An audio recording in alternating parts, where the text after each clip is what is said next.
Boom, let's go. I'm back. Let's go again. Number 5. I'm back from Bulgaria. I spent 10 days there and resuming the process now. Before I start, I'm probably not going to be as sharp as usually. Why? Because I've had alcohol. Alcohol is no good for you. When you drink alcohol, your body needs 21 days to completely get it out of your system. So right now I'm about 7 days. So for the next 2 weeks, I need 2 more weeks to completely get rid of it. So I would say, if I had to estimate, I'm probably 85% of what I was before I left. So my thoughts might be a bit more on the surface and a bit more all over the place. I tend to go here, there, and everywhere because alcohol makes you dumb. It makes you more stupid. So, guys, don't drink alcohol. It's no good for you. No good for you. Now, I know how it sounds. Yeah, I'm telling you not to drink, and then I go and drink. I don't drink alcohol anymore. I've stopped. I don't see any. I enjoy drinking. I enjoy drinking. Is probably the culture, the Bulgarian culture. Everyone in Bulgaria likes to drink. Alcohol is like just a normal part of life, and you need to drink a lot. You can't just go and drink a little bit. You need to fucking drink. Oops, I shouldn't swear. But anyway, this year I've only had alcohol 4 times. On my mom's birthday, I went back for her birthday. So, yeah. For my brother's birthday slash graduation. For my dad's birthday just now. And then for finishing my house. So 4 times. It's the 8th month of the year, so maybe once every 2 months. Once every 2 months. So I'm happy with myself. This is not bad. But if you can, and if you don't have to drink, just don't drink. No positives. Just makes you soft, makes you stupider, makes you more stupid, and makes you feminine, emotional. Just no positives. The only positives are obviously when you start drinking, you start feeling. And for a very heavy thinker like me, uh, sometimes it's fun. It makes me stop. I stop thinking. And I just start going blah blah blah blah, blah. I start talking. I start telling jokes and laughing, and it's a good change every once in a while. And yeah, so yeah, don't drink if you can. No benefits. Okay, so now let's get back to the standard procedure. I usually start talking about football and then I move on to everything else. My problem is, now I'm gonna start ranting a little bit. My problem is, you know what? I don't really enjoy it at the moment. What is there to talk about in football? So if anyone wants me to actually talk about football, start asking me questions about football, anything more specific questions and anything that you want to know. Right? Because I'm not really gonna come here and start talking about, oh, Chelsea played Wolverhampton and blah blah blah blah, because I don't care. Okay, the I'm not interested at the moment. There is no good players compared to the players that we used to have, let's say 5-10 years ago. Players at the moment, I'm not impressed with anyone in general. There are exceptions, and teams as well. And you can't even say that it's like, oh, it's so exciting though. Is it? I don't know. I don't see it. And because I don't like any of the new players, the players from the new generation. I don't like their personality. They just overall don't like them, and I've lost interest. And also because, football, guys. Something about football. Football. One thing, obviously, it's a team sport. And I've had this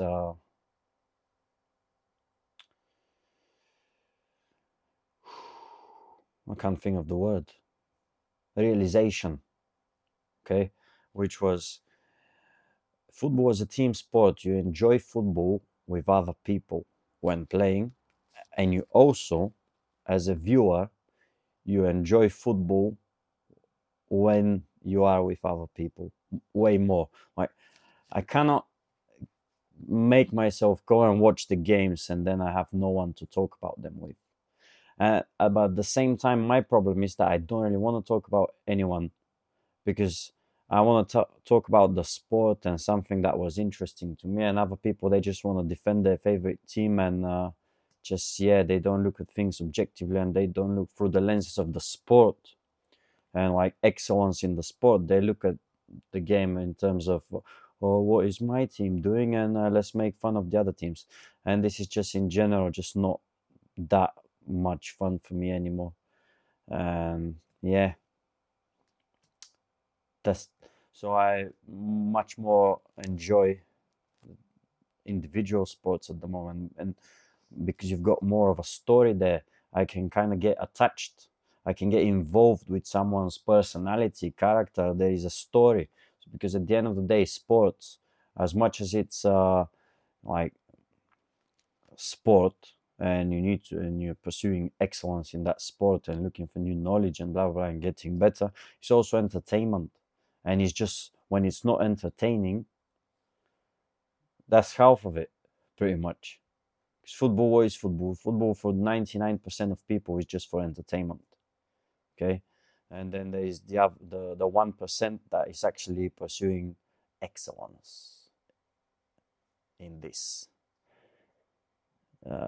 sport. So I'd rather just watch and get involved with combat sports. Why? Because I can get behind someone's personality, stories, blah blah blah, interviews, all this. It makes you want to watch it. Football, that's all being trained out of the players. They don't give any exciting interviews. They've got no personality.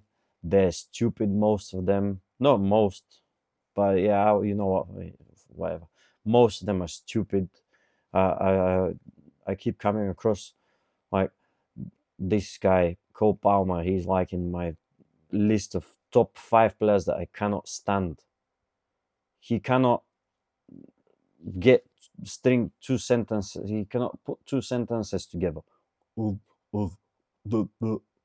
know. Oh, disgusting. Honestly, every time I see him, I want to look the other way. He's shockingly repulsive. I can't stand him, honestly. Him, let me give you a quick 5. Him, so Palmer, Bruno Fernandes. So, oh my god, this guy is. Bleh. So that's 2. Third, Mbappe. Number 4, someone that I really like, don't like. Now this is my current top 3, and it's like difficult for someone to break that top 3. And then I've got like a bunch of players that I just like. Just when I look at them, that's my expression.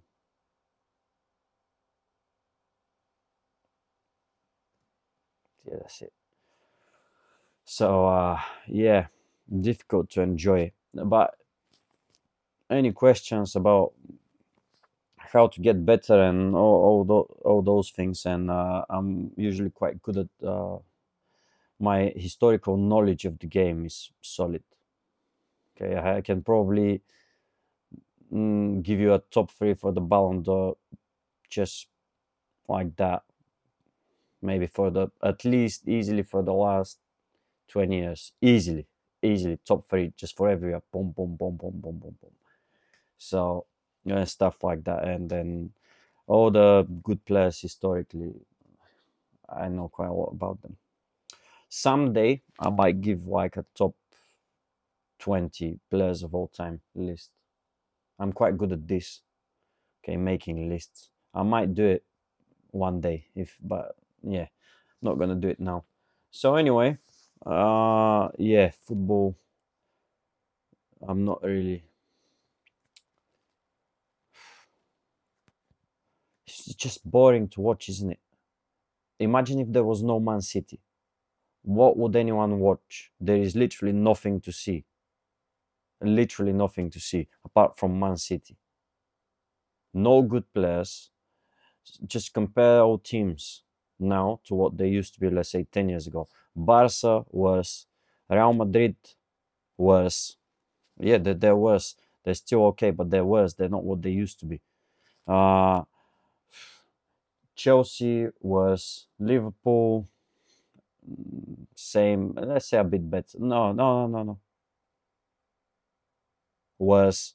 Arsenal, a bit better. Tottenham, worse. Man United, they are already getting worse. Everyone is worse. Bayern Munich, worse. Dortmund, worse. PSG, worse. The Italian teams, basically. Juventus, worse. Milan, pretty much the same, but they haven't been good for ages. Inter, if they might be a bit better, but still nothing major. But almost every top team is just not as good as they used to be. They don't have the players. Just boring. So when I've been watching this, I've watched, I could say, probably the best times, the prime of football between 2010, let's say, and 20 maybe 17. I think this period had like probably, obviously it had Messi and Ronaldo in the peaks, so nothing can beat that. But then you had so many other players that you can't replace them at the moment. You've got all these youngsters nowadays, and the one thing I hate is when they start hyping them, and then they end up doing nothing. Oh, these guys are blah, blah, blah, blah, blah, because he's got like 5 good games, and then nothing becomes of him. So I just can't. Anyway, let's answer some questions. Questions. Let's get the phone. Let's get the phone out and let's get the questions out.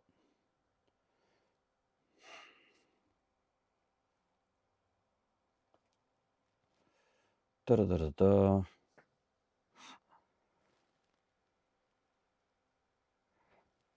Have I answered this one? What do you think is the most important quality a person can have? Oh, that's a good question. You know what? I'm gonna answer this question. What's the most important quality a person can have? I'll give so obviously let's I'll break the question into, because I think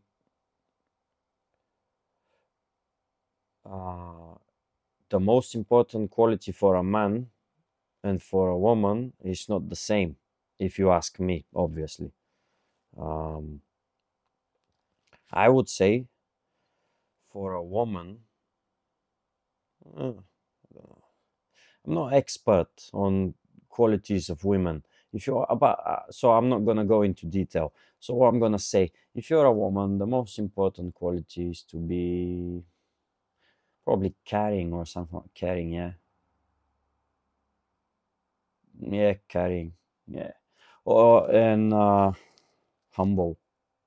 But no, humble is just yeah, humble is for everyone. But women, yeah, caring. You want your you want a woman to be caring because she's gonna be a mother and all this. And if you don't want to be a mother, then don't really have. Then I don't need to comment, do I? At least that's my view.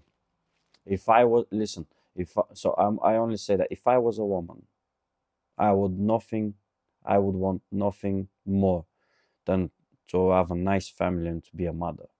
Honestly, Then when I've done that, then I will think about everything else. Because imagine how special it is to be able to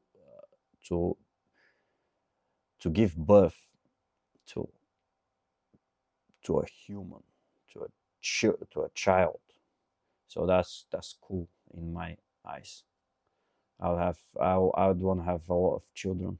Anyway, that's for a woman. I would say caring. Yeah, you need to be very caring. Look after people. Yeah, that would be nice.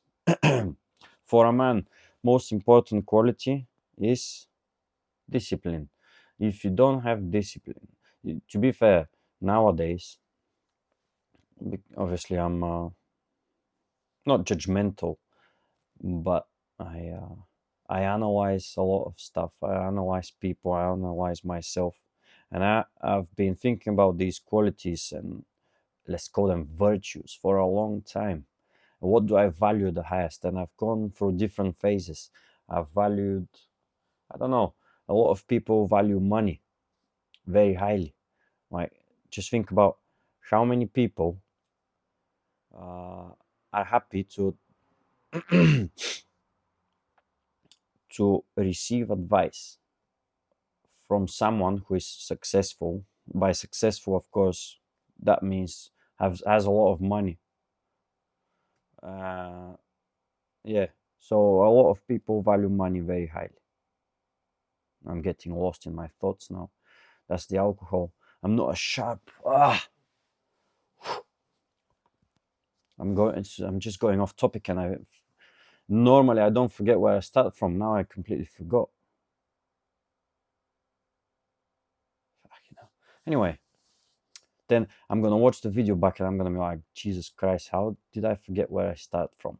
But yeah, that's why I don't drink alcohol. Look, one of the sharpest people alive, me. I just forgot where I started from. But anyway, let's just get back to the topic. 'Cause I'm mildly annoyed with myself. Money, yeah, don't value money too much. Quality, most important quality for a man. Yeah, I've gone over many. Intellect is very important, to be fair. I value intellect very highly in a man, but I've seen examples of people that are not the sharpest, like mentally. They don't have like a nuclear weapon level brain. It's more like a pistol in terms of power and ability to cause damage, but they're still good people and I value them.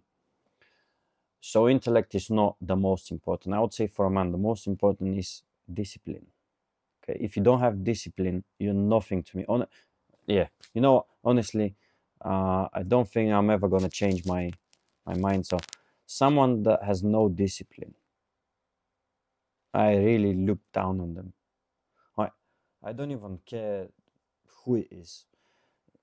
Never gonna be impressed with anyone that doesn't care about discipline, because discipline is absolutely, unquestionably the most important quality a person can have. No question. The most important quality is discipline. Nothing else matters if you don't have discipline. Imagine you're the smartest person alive. You're never gonna do anything if you don't have discipline.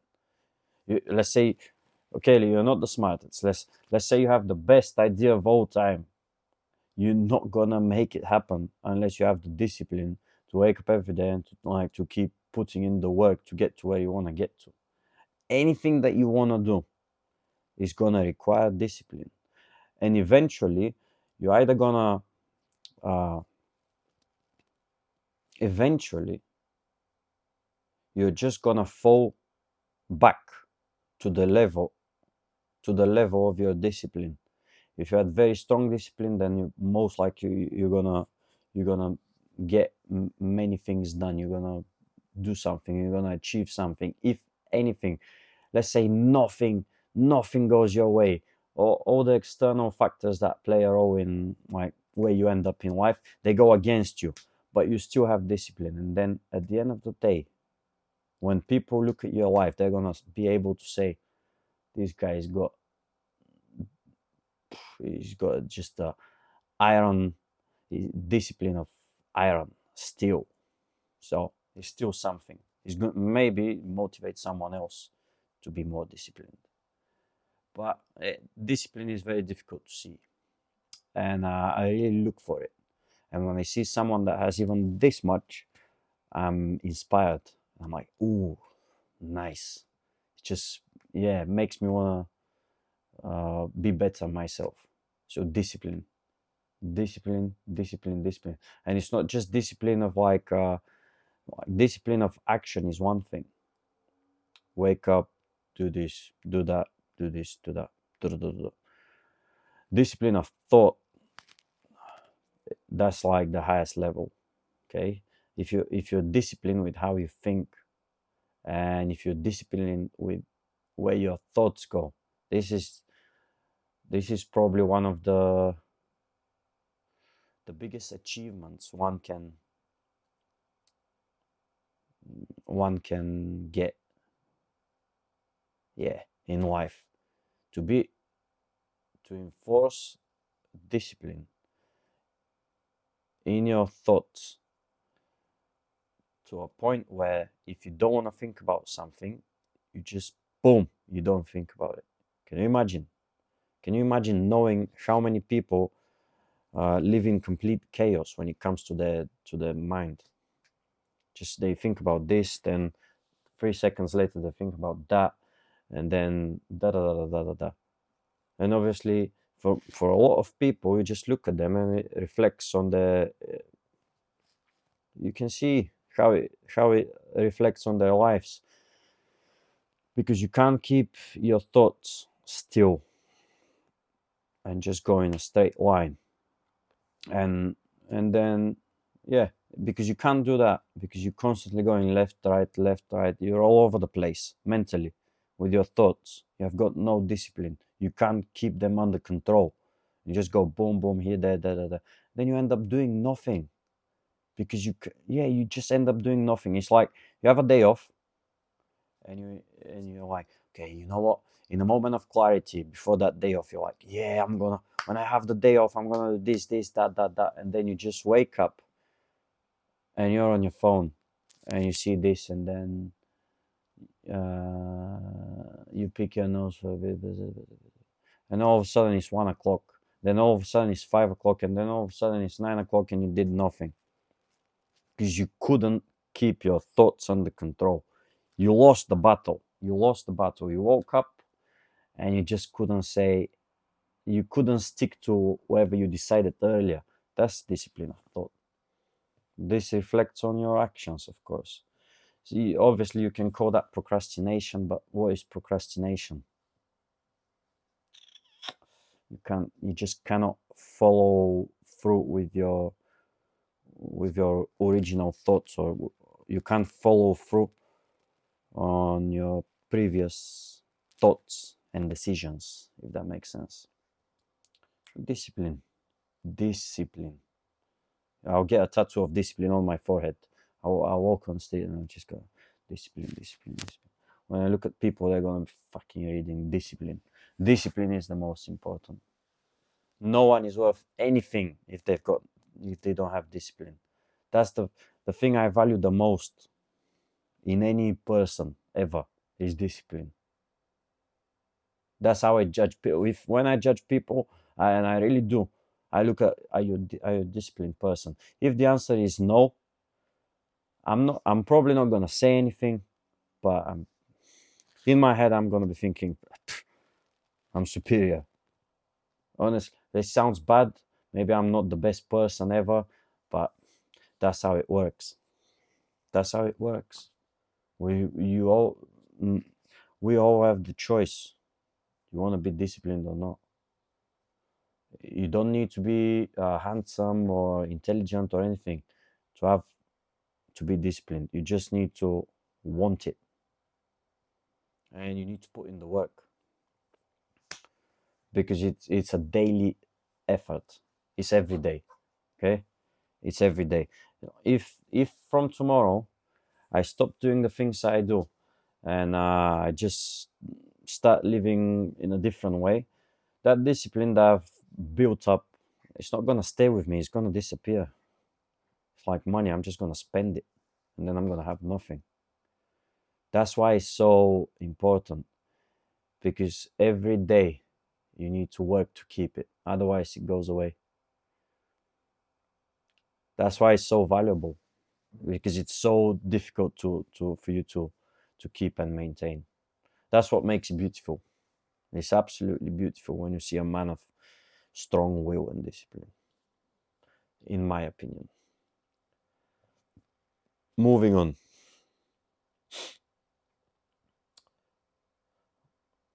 Is it better to be loved or feared? I don't know. Is it better to be feared when people fear you? I don't know. What's this?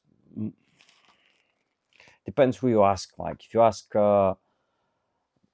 Robert Greene and he reads the book 48 Laws of... you read the book. He wrote the book.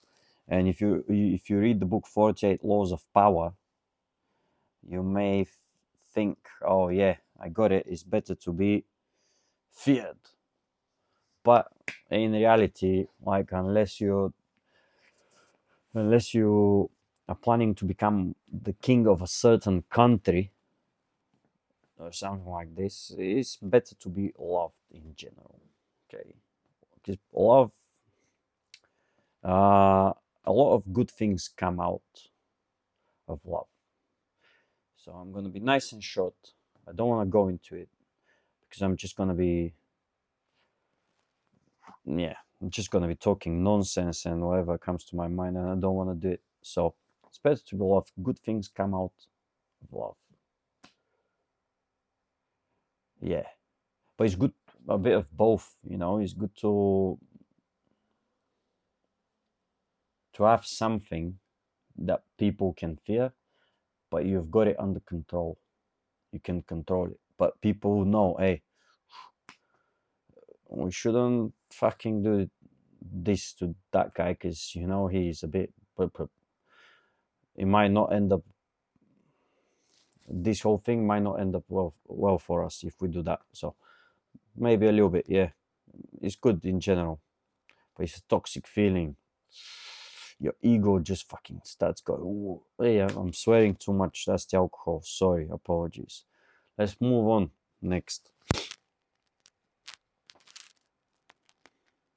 Why does nostalgia? That's a solid question. Why does nostalgia pull us so strongly?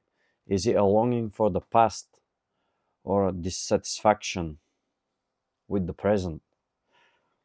I would say uh, nostalgic. I would say it's more of a dissatisfaction with the present. Okay, the past would not be pulling you that strongly if your present is better than your past. So you would only be looking back if you're unhappy with something in the present, and then you're gonna start looking at the past and start thinking, oh, that was so nice when this, when that. Why would you ever do that if your present is like better? Let's say tomorrow I don't know, tomorrow you wake up and magically you look like Arnold Schwarzenegger, and you've got 50 million in the bank, and I don't know, and all of a sudden, I don't know, you've got a nice guy, you've got a nice girlfriend, and just everything, your life is like perfect all of a sudden. Are you gonna be looking at the past and be like, oh, it was so nice when this, when that? No, no nostalgia. It's gone. What are you nostalgic about?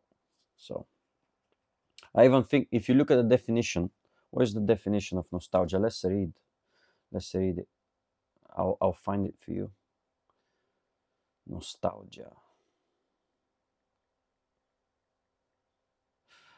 A sentimental longing or wistful affection for a period in the past. Yeah, yeah. If your present is better, you're not gonna be thinking about the past. But obviously, it's normal. Why? Because at any given point, something, even the smallest thing, can happen, which can unbalance you and make you sad for like 5 minutes, although your life is perfect. And then you become sad for 5 minutes, and then in those 5 minutes, you're gonna be, oh, in the past, da, da, da, da, da, da, da, and then you look back, you're nostalgic for 3 seconds, and then you go back. So it's just something normal. But in general, you're gonna be looking to your past less and less, the better your present is. So that's my answer to that question.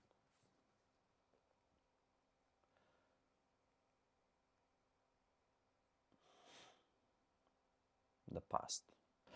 Although I look at the past often, and my present, I would say, is better significantly, and it gets better and better. And I still look at the past, but it's not. There is no nostalgia. I just look at it and just enjoy my memories, if that makes sense. I'm not like, oh, I wish this was that and that. I just look back and I'm like, that was nice. That was nice. And now I remember a quote that I'll give you one quote. One of my favorite quotes after I have a,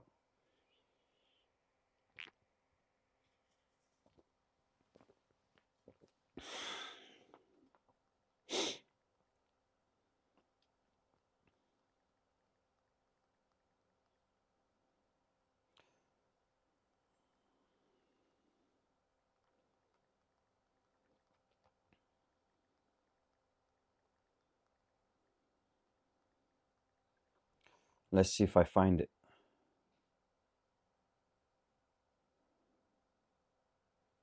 Ah, yes. Wait. There you go. Sigmund Freud. Ah, Sigmund Freud. One day, in retrospect, the years of struggle will strike you as the most beautiful. That is absolutely beautiful quote. One day, in retrospect, the years of struggle will strike you as the most beautiful. That's just amazing quote. In my experience, it's absolutely true. Looking back, everything that was sacrificed, or the periods of time that I've spent working on something, and yeah, let's say not happy and all this, but with my head down, boom, focused, um, just working hard.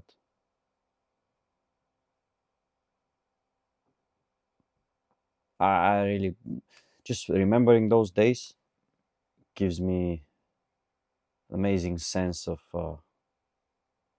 peace, and just it's beautiful remembering. That's why I keep doing it. That's why I keep doing it. I'm back from holiday. Now I'm back in the dungeon. Hard work starts again.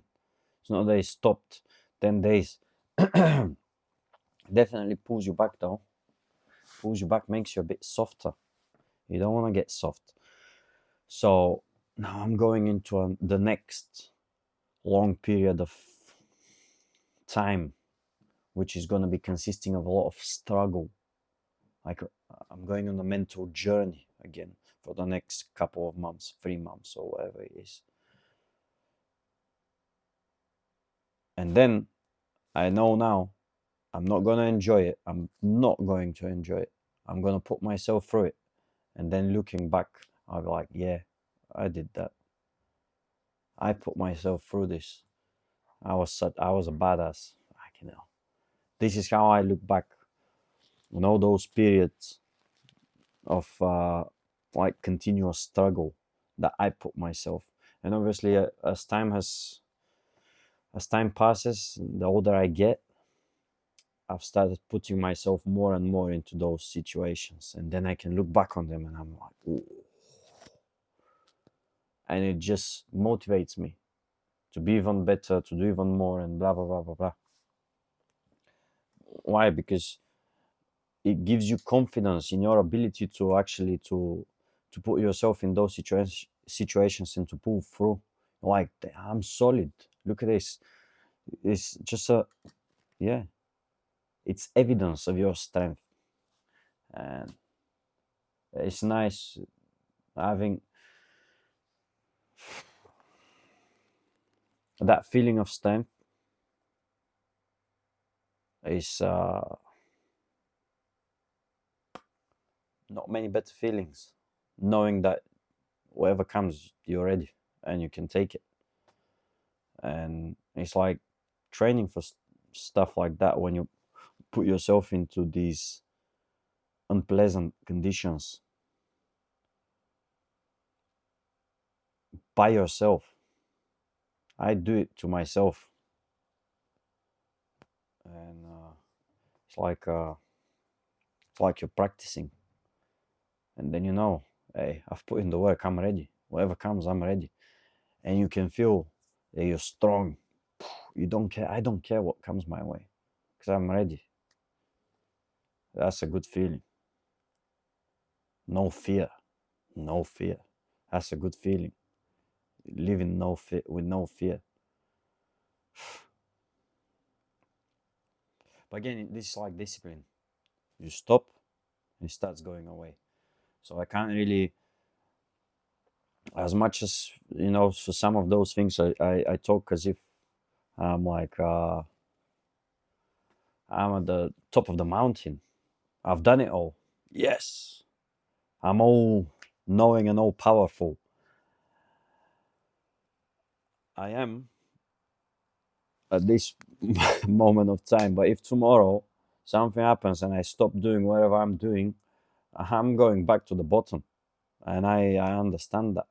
And I'm just coming back from holiday. And I'm definitely not at the top of the mountain now. I'm climbing up again. Because every holiday drags you back to the bottom. The longer the holiday, the better the holiday, the further down you go. My discipline is not where it used to be 10 days ago. I understand it. It sucks. But I had built up a massive reserve like of discipline, and I had climbed up so high that in those 10 days, because I'm starting from here, I started falling down. In the 10 days I came down here, so now I'm just gonna continue going back up. Imagine if my discipline was here and it went down, and it was more than 10 days. So from here, because I haven't built it up at all, goes down under, and now I need to start building up. Do you know how difficult it is in the beginning to pull from the bottom? It's like the gravity feels like it's 15 times stronger. It's just that's the game. It sounds like what was it? I'm gonna come right now. I'm gonna come up with some reference of Greek myth, Sisyphean task. Sisyphean task. Let's see. Boom, watch now. Watch. Even my 85% fit brain comes up with amazing references. Sisyphean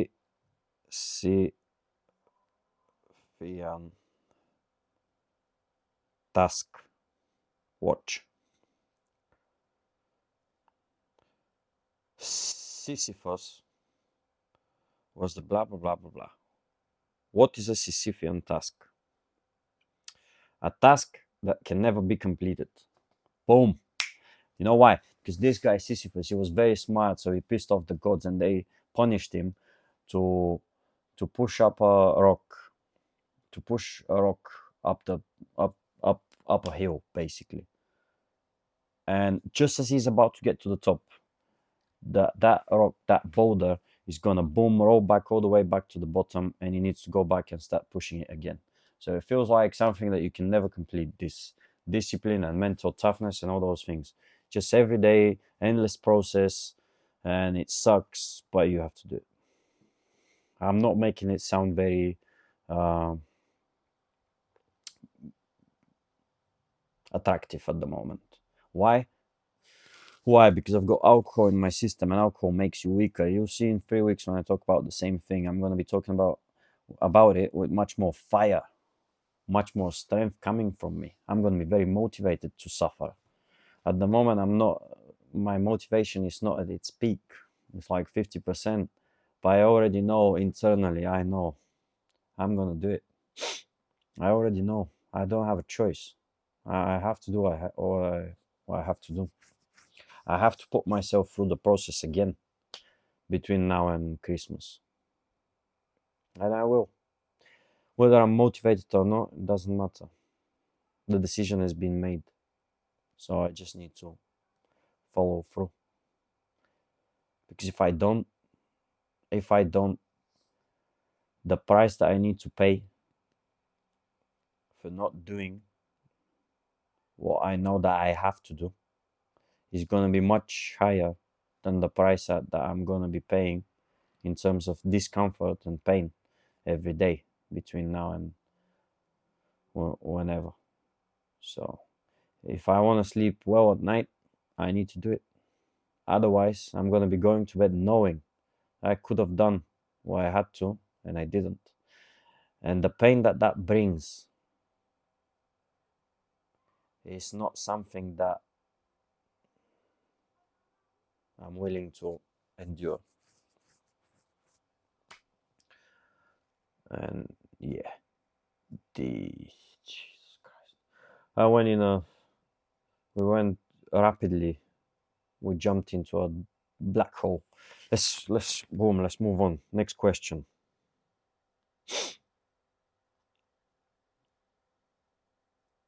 Should we find meaning in a seemingly chaotic world? Yes, of course. Meaning, you should find meaning. Should we find, or more like, let's answer the question: can we find meaning in a seemingly chaotic world? Yes, and this is very important. I'm gonna tell you why. Because there is just look around. But obviously, I'm assuming not many adults, like people older than me, are gonna be watching this. So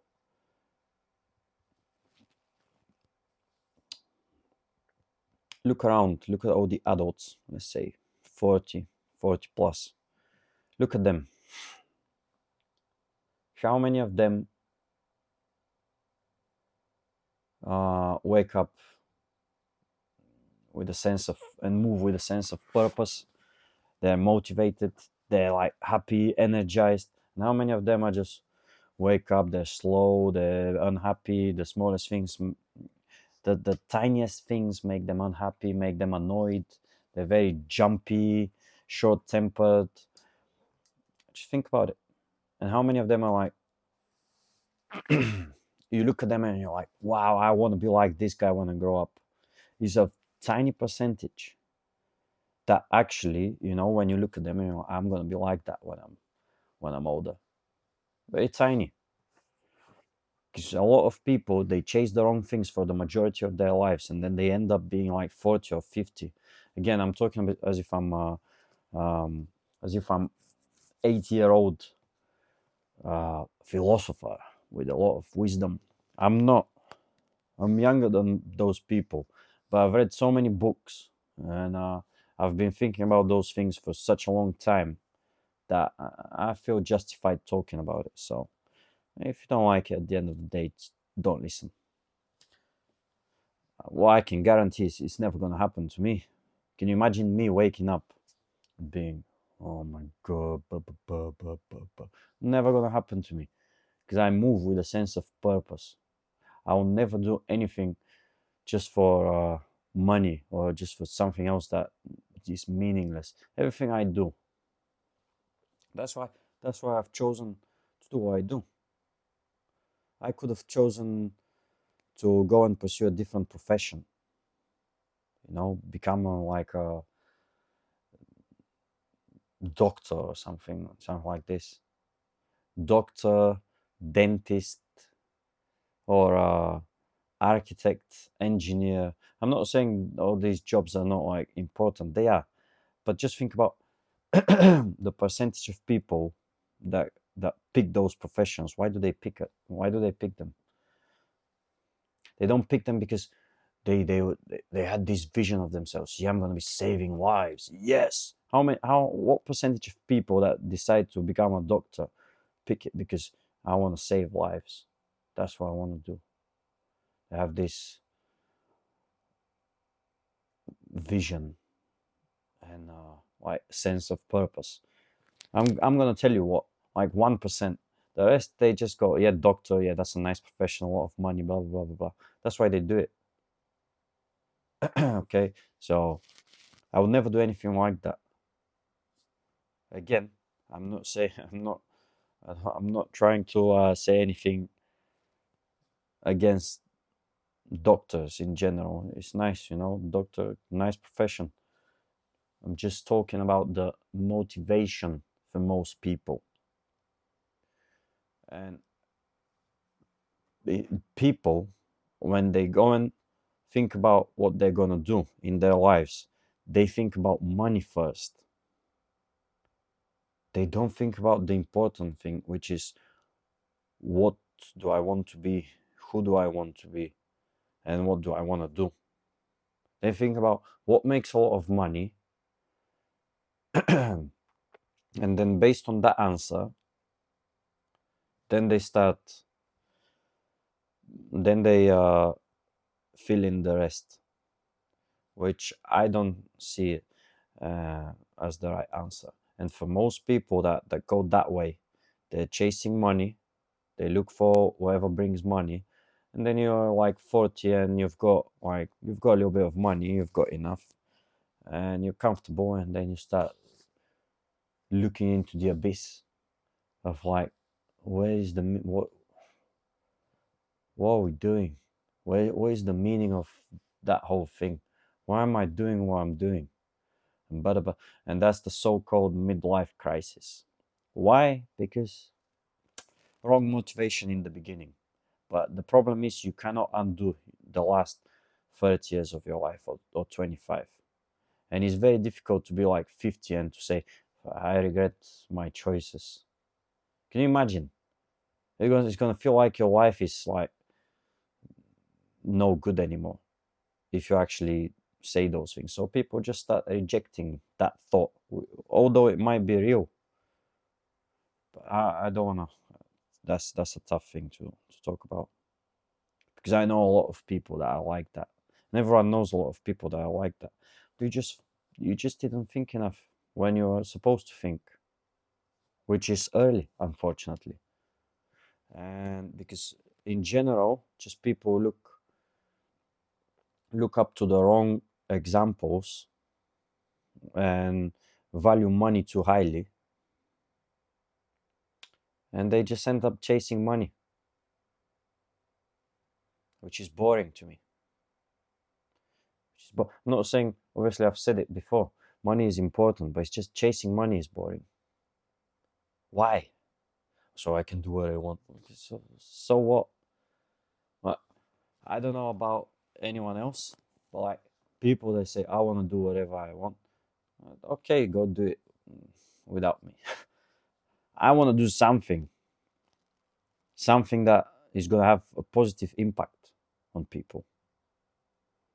Okay, I wanna have a situation, any situation. Then you take me, boom, this instrument, this magic potion, insert me into that situation, boom, I make it better, and then I can go. That's what I want to do. That's it. It's very simple. Money, no money, don't care. The what I'm gonna get from seeing that I've had a positive impact on something beside myself, okay, and that I've done something positive for someone else and something else. No amount of money can give me this. Okay, can have all the money in the world. I'm gonna get bored at some point. So that's why I don't understand when people they're just so self-absorbed and selfish, and they all they value is money, and all they care about is how I travel and where I go and all this. This is me. Just boring. Honestly, I don't even listen. Don't even listen. It's just boring. So make the right choices. Think about what you're gonna do, because purpose, you yourself cannot be purpose, because this is where we started from. That was the original question. Can we find purpose? You can find purpose, but if the purpose is like, it's just, if your purpose is, I want to be happy and I want this and want that, you're not going to have a purpose, I'm telling you, because you'll get those things and then you're going to, so what now? Your purpose should be something bigger than you. Okay, should be something bigger than you, even if it's if it's as small as having a family. That's difficult, but yeah, your focus should be somewhere else. If your focus is on you too much, uh, it's not gonna end well. It's not gonna end well. Obviously, I hope everyone is can differentiate when I talk about, you need to control what you can control, things in, that you know, the most important things are within your control and blah blah blah blah. Yes, this is true, but that's a different topic. The most important things are within yourself, but your purpose, although like self-improvement, getting better and da da da da da, is a purpose. But why do you do it? The purpose of your self-improvement and the focus, the internal focus that you have, is why? So you can get better, and then you can give away the good that comes out from you. That's a good, yeah, I saved the situation. So hopefully that makes sense now. That was a pretty good, I'm happy with that, with what I just said. That's a good ending. 53 minutes. My nose is blocked as well. So enough for today. I'm back, and I'll be back in within the next 7 days now, and I'll be consistent. So I'll be back next time.